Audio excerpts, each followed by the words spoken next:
Kayo po ba mga bossing ko ay isa sa mga nag-iisip sa ngayon kung ano kaya mga pinakamabibisang pampaswerte, lalo-lalo na ngayong araw na ito mga bossing or sa mga ibang araw na nais nyo itong gawin.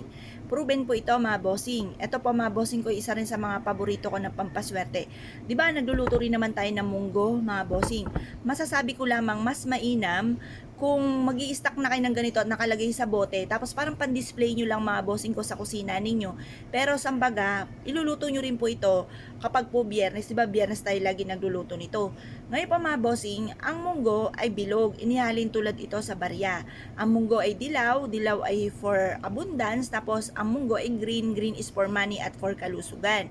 Ngayon po, ang munggo, mabilis siyang mag-react na inihalin tulad sa mabilis na reaksyon ng inyong mga wishes, mabilis na pagtugon. Ngayon pa mga bossing, ang gagawin nyo lamang, mag-display po kayo ng ganito sa inyong pong kusina.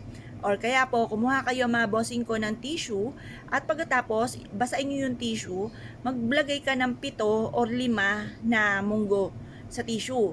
Tapos, isulat nyo po dito sa tissue, bago nyo basahin to, lagyan nyo muna ito ng magkano yung amount na gusto po ninyo. Halimbawa, gusto nyo po ng 1 million.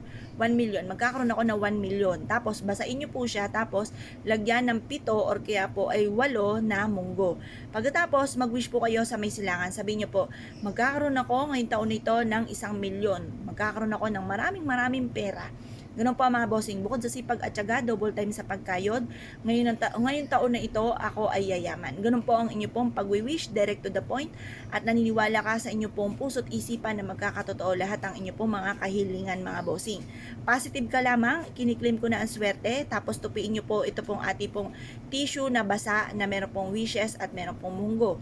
Pagtapos ng alas 8 ng umaga, isiksik nyo po ito mga bossing ko sa may itaas na, halimbawa sa may gawing silangan na may bintana kayo, may berhas, isiksik nyo po doon, or kaya po mga bossing ko, isiksik nyo sa may pintuan ninyo kung saan kayo pwedeng magsiksik yung, di ba may screen po tayo, meron doon hindi gumagalaw yung naka-fix. Kung meron kayong maiipitan po doon, mas mainam doon nyo rin po siya ilagay. Proven po ito na maswerte, basta't may 100% kang paniniwala, mas mainam meron tayong mga pampaswerte na pang-attract ng swerte kaysa po doon sa tipo na bahala na si Batman ko ano mga mangyari.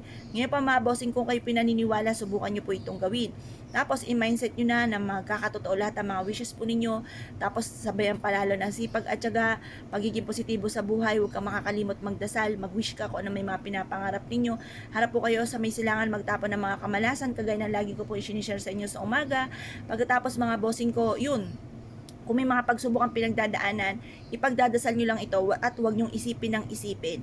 Kasi once na marami kang problema, inisip mo ito ng inisip, lalo nyong wini-welcome ang maraming problema, hindi siya nasusolusyonan.